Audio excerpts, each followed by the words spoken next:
There will be entertainment, and the man bringing it is the great Fareed Khimani. Welcome to the show, man. Thank you. I finally made it onto your show. You made it. I think this is it. This is how you know you have made it. Yes, I agree. I was talking to people today. I was like, I'm on the trend. They're like, what? Why? You're old. You know, oh, really? How did you get on the trend? They're like, what have you done? Yeah. But it's obviously because of the online show. I was listening to you when I was, I think, in primary school. Yeah, and I was in my mid-20s, I think. So there you go. You started radio in 2000. 2000. November 11th, 2000 was my first ever time on there doing the sports on Capital. Wow. Yeah. Why did you go on radio? It was a funny transition. I always actually wanted to be sort of in the limelight, in the cameras, and it kind of just happened by accident. I won't get into that story. It just happened by accident, and someone offered me a position to fill in for a sports presenter while he was away at the Olympics, 2000 Olympics in Sydney. And when he came back, I was doing the morning show and breakfast. Yeah. You were born for radio. You brought controversy and wit and humor and everything that's wonderful about radio in one person. What is your secret? There was no secret. It was, and I'm telling you this now. I mean, you and I have spent a bit of time, not so much time together in the past, but I think what I attribute to myself, and without patting myself on the back, is that I was always consistent. Right. So the person you met in the bar, or the person you met, I won't say at the mosque, but somewhere, was the same person on radio. And obviously I have opinions, and I have a problem being held back sometimes, and I got to express that. Now, luckily, I worked for good program controllers that allowed me to push the boundaries a little bit. So, yeah. You're like every boss's worst nightmare. Yes, I am. You just don't follow the rules. No. You have opinions on everything, and you find a way to break them. What is wrong with you, child? No. And you know, the other thing is, I'm telling you, is because I used to always walk in and be like, if you don't pay me more, I'm leaving. Knowing, you know, they'd be like, no, we're not paying you more. Yeah. Okay, knowing. Once in a while, they call my bluff, and I'd have to stay for the same salary. That explains why you moved around so much. Because you were at Capital, then you were here at Nation, then you went to Radio Africa. Yes. Then most recently you were at XFM. Yes. So you've really done the rounds. I have done the rounds. But and twice at Capital, actually. Twice at Capital. Yeah, I came back. But I came back because I met Shanice randomly. Yeah. And I just thought to myself, I have to work with this woman. Yeah. Shanice is brilliant. Absolutely. But when you did leave Capital, you still dissed Capital. Yes. You just enjoyed doing that, right? Yes. I don't know if you remember the prank I did on X at one point. You called Capital and said you want to put an ad on Fareed's show. Yeah. Yes. What is that's who does that? I do it. And what are your bosses like? They're like, oh God, there he goes again. I had many meetings and interventions. Sometimes including my bosses and my family. You know? Oh really? Yeah. Talk to your son. Talk to your husband. Yeah. Oh, in the middle of that, you got a wife. Yes. Oh, wow, that poor woman. Come on. She's watching. Hi. What are you doing? Yeah, she's watching today. How did you convince her? Did you have to wear a mask and say... I did. I've got a face for radio, right? That's what everybody's telling me. I've got a face for radio. Absolutely. This is Unlike true. you, has a face for TV. Nobody has ever told me that. Yeah, you do have a face for TV. There you go. No, but you've done TV as well, because apparently you will not be successful and you will not be satisfied with one medium, so you have to go and take over another medium and succeed there too. Well, I enjoy, to be honest with you, and I'll give you a really good example. I was not nervous at all today until we were sitting, and that was a wonderful performance, by the way, before we came on. King Kaka and Redford, amazing. Fantastic. And that's when my nerves kicked in, because I knew you said up next, and I was like, oh, here we go. Yeah. But, you know, the other day I was doing a video shoot at the Capitol Studios, and the presenters in the morning made me do the traffic. Right. And I got really nervous again. And I mean, it was like back to like day one, you know? So I kind of realized that maybe my passion actually does lie in radio more than anything else. Because I don't really get that way when I'm on TV, behind the camera, or in front of the camera. And that's where the Fareed Khimani radio show was born. So you've recently come out with this, I think it's a teaser, because you put out one video where you're calling people out and you're just guns blazing. Yes. Like, dude, chill out. You've been gone for a bit. Say, hi guys, do you remember me? I used to be kind of controversial. You're just out there and you're just like, I'm saying these things. Yeah, but see, hi guys, remember me doesn't get as many hits on YouTube. This is true. No, we did that teaser as, I won't say it was a joke, but it was like, let's see if there's a need. And I mean, it was 2-3 days and it was just pumping. So we said, okay, now we're doing this thing properly. So now we've got the studio set up. We've got the first few shows recorded and we're ready to launch out. When are you launching these shows? We've been waiting since your first video. There was a rumor that it may be launching while I'm here tonight. Oh. But I'll have to confirm that. So maybe I can send you an SMS a bit later and you can let them know. Good. What YouTube page should they be? YouTube page should for they now, be it'll just looking be out Fareed for? Khimani Radio Show. Fareed Khimani Radio Show. The landing page is being built for Radio 54 Live as well. Ah, Yeah. fantastic. Why are you not going to a traditional radio station and going online? I think there's a few reasons. One, no one will give me a job anymore. I've made too many people angry and I've said, no, I'm Or maybe you're too expensive. yeah, that also could be the issue as well. And two, I really feel like the online space is going to be. I mean, look behind you, your backdrop here. This is bunch what it's of all icons, about, right? yeah. This is where you get now your medium. I mean, you're using it to promote your program, but really it's being promoted by the social mediums. So, Right. so I think the online space is the new space. You know, Norway was one of the Scandinavian turned off countries. FM. There's no more FM. Yeah. And you know what they always say, we're always 5 to 10 years behind the West. So it's going to happen. So I just want to be the first to do it and do it properly. So one of the things that was interesting about this video is you're not just talking about that you're coming back and you're being your usual self. You're also calling out a lot of bad behavior. What didn't you like about working in radio here? There's a few things. One is the pigeonholing, to say that you know, you're good at this, so now I'm going to take you from here and put you here. And I think I mentioned it a few times on the first teaser. We are good, yourself and myself included. We are good at being creatives. We're good at presenting ourselves to camera or in front of a microphone. But they would constantly say, "You're so good at this job, you should run the station." So come be a manager. Yeah, and I was quite young when I got my first job as a program controller. There was a lot of money in those days, and I won't get into it, but it was a lot of money. And I went for it because of the money, and I failed miserably. Oh, really? Yeah, absolutely failed miserably. Put me in a studio with a microphone, I will win.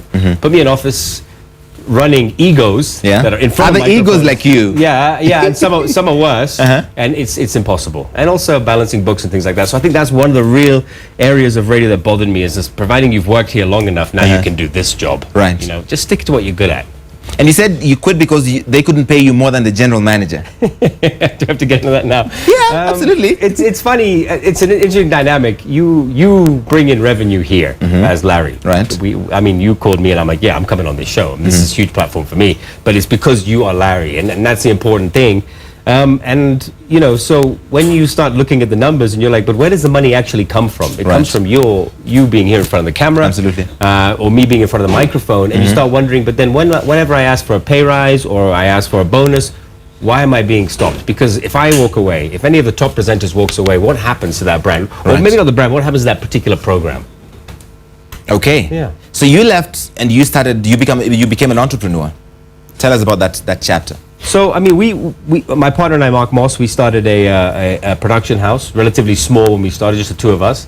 And over the years, it grew quite a bit. And that's kind of when the decision to leave radio really came in. I mean, there were a few factors, but the main one was he was very busy with the business. And I just had to go in and help him a little bit. And I mean, I've learned a lot about myself. I've learned how to run a business now. Now I could be a program controller. Because now you've run a business. Yeah. So and so that's Nusu Nusu Productions. That's our production house, and we've been very blessed over the years. We've worked with a lot of big clients, and we continue to grow and continue to try and build really high quality productions for East and Central Africa. So what do we know any productions that Nusu Nusu has done? Sure. We've worked a lot with Supersport. We've worked a lot with Mnet as well. Mashariki Mix was a show that we produced for a while. We were involved, I won't say we produced, but we were involved in Coke Studio Season 4, the one that is on air now.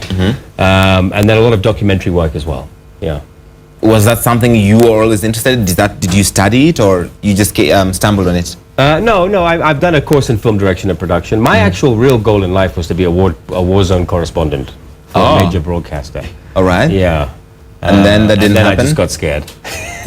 you didn't want to die? No. Oh, the PTSD, I've had the PTSD is really bad. No, exactly. But the hazard pay is really good, right? So the hazard pay is fantastic. No, I think when you're 15, 16, I want to be a journalist. And and you're watching I was in the States when the first Gulf War, the first one. Right. It's like, I want to do that job. And then as you get older, you realize, but he's wearing a helmet and a flak jacket for a reason. Yeah, there's a lot of danger out there. Yeah. So it becomes less desirable as you get older, I think. Fantastic. When you have a family and things, you start thinking about those aspects as well. So did having a family change kind of your dynamics and what you're interested in and that sort of thing? No, I don't think so. I think I was pretty much well into my career when I started a family, when I got married. So I was already sort of set in my ways. Yeah, I don't think I mean, if I got called up tomorrow by CNN or BBC to go to Iraq or something, I would probably still go.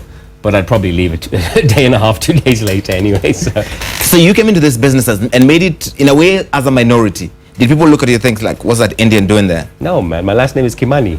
Your last name is Khimani, that has an H. We don't spell Khimani. Khimani. Yes, it's more like Khimani. No, I think actually Khimani did help because it's radio, so they couldn't see me. But then they used to think I was twanging so much because he's got this like, very posh accent.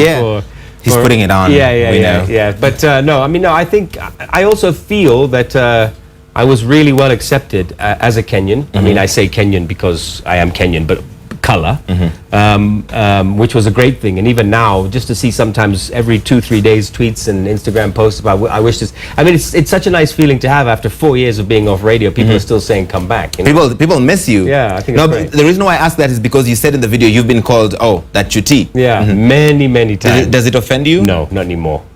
Not anymore. Not anymore? No. It's been, why, you just have a thick skin now? Yeah, no. What I was trying to say was it's funny because I have been called an outsider. I have been told I won this Chagwa Latinis award years and years ago when I was on I think actually no I was here doing Drive at Nation FM. Yes, I won it for best male presenter, and someone wrote in the Pulse or one of the weekend supplements that this guy's not even a Kenyan, and I thought to myself, wow, that's pretty harsh, you know. But then, you know, the support I got after that was like, we don't care. Right. You can be we just want the content. We want the content from you. So that was a nice. I mean, in those days there wasn't all of this. There was no social media. There was no Twitter. Thank God. Yeah. Thank God. If there was social media and it was as heavy as it is now when I was on radio. Yeah.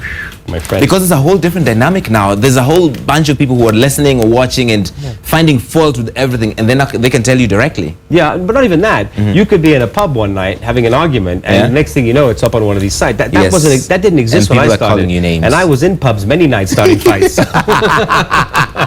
You're lucky. Now you have to be extra careful. You have to be absolutely extra careful. Yeah.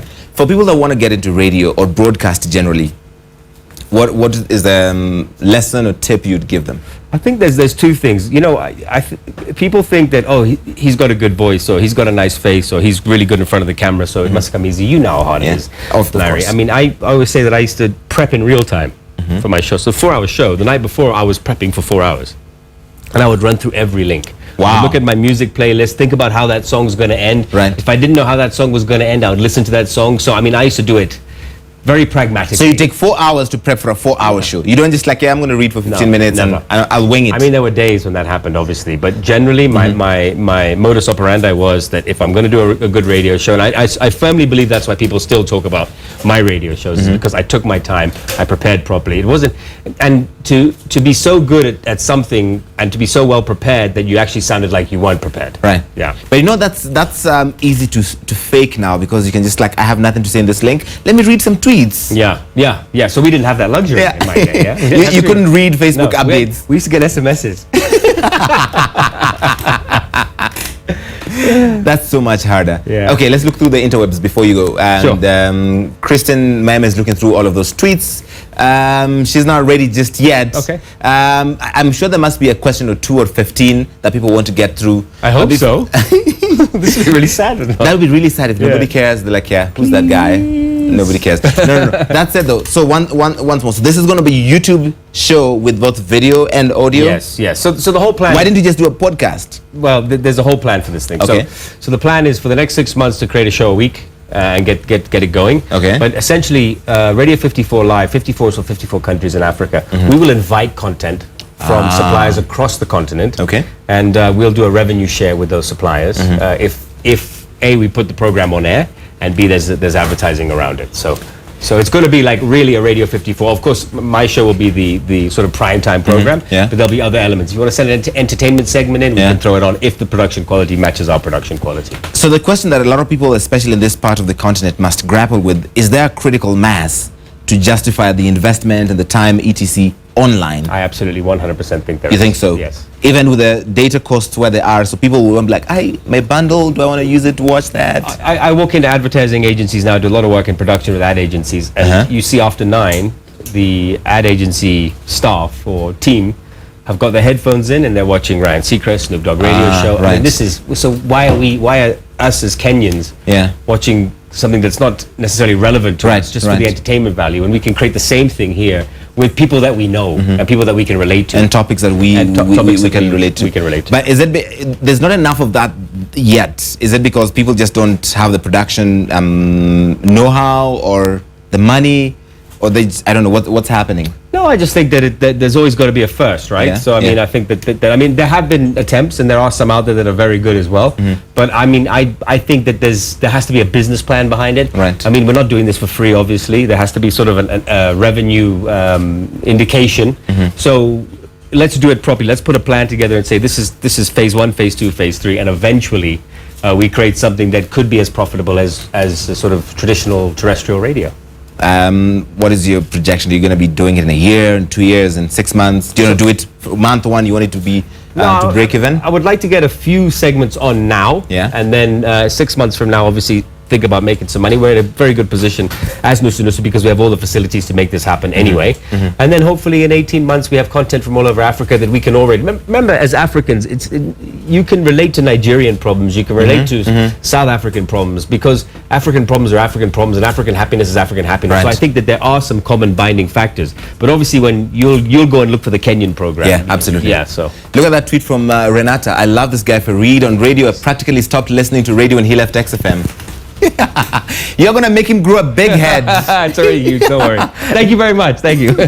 So I guess those are the guys that are going to be looking out for your content. Onyach, I think I was in class with that guy. Loving this Fareed Khimani interview. The trend, you need to know where you fit in your organization. Yep, absolutely. Good one. I like that. Yeah. Oh, fantastic. We could go on and on. Tell Fareed that we can exchange the polos. I have black ones in Derry to Muredi. Really? Oh, he wants these. These are polo. Yeah. That's okay. I thought he was referring to the shirt. No. He wants the shoes. Oh. Okay, not the shoes. Well done on the close-up. Very cheeky cameraman. Who is that? That was quick. And finally, I'm going to leave this. I left XFM when Fareed left. He is perfect. Emma Mwende. Please be a woman. Oh, good. Yeah. Yes. Good. Yeah. It would have been a very different reaction if it was a man, right? Yes, it would have. Like, okay, that's great. No, but you've got fans on both sides, both the men and the women. Thanks for having me here, man. No, thank you so much for coming, man. We have totally enjoyed it. Come back soon when you've got something new. Sure, absolutely. Excellent. After episode 1. After episode 1, which I need you we have waited on for too long. We have to exchange roles soon. You have to come on as a guest. I am a really terrible interview.